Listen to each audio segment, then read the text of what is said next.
We want to be able to update our entries now, and the first thing we need to do is have some sort of helper method which allows us to find a particular entry by its unique ID. Because say I have an ID called 5, how can I get quickly which one of these entries that corresponds to, so that I can modify it further? Well, we need to implement that, and we'll do that in this lesson.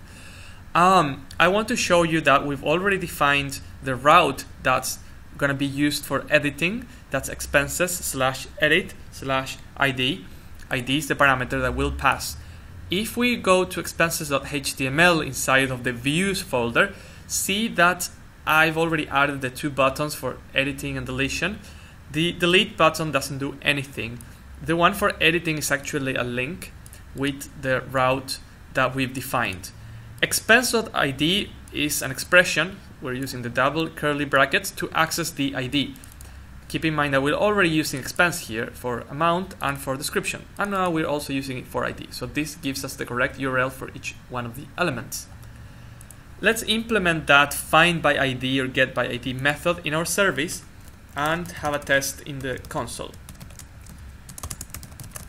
So this will take an ID as a parameter, and it should search for a particular ID in here and return that. You could easily do that with a loop, but there's also a utility function in UnderscoreJS, the library we've included, which is called find.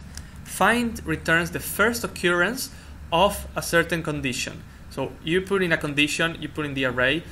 When that condition is true, it will return that object. So in this case, we want to find one object where the object.id equals the ID that we are passing in here.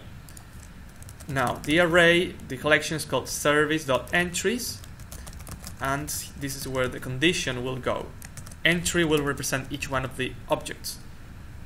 We want to return, this will return a Boolean value, right? So this is entry.id equals ID. The first time this occurs, it will return an object, and that's it. That's what the method does. Let's have a play with this. For example, get by ID 1 will give us this first one. If we try, say, 5, we get the one that says bills, which is this one. If we create a new one, that one will have ID 7. So I'm going to try with ID 7, see what happens, and see how I got the new entry that we added. So now that we can select elements find elements by ID, we can implement the updating functionality.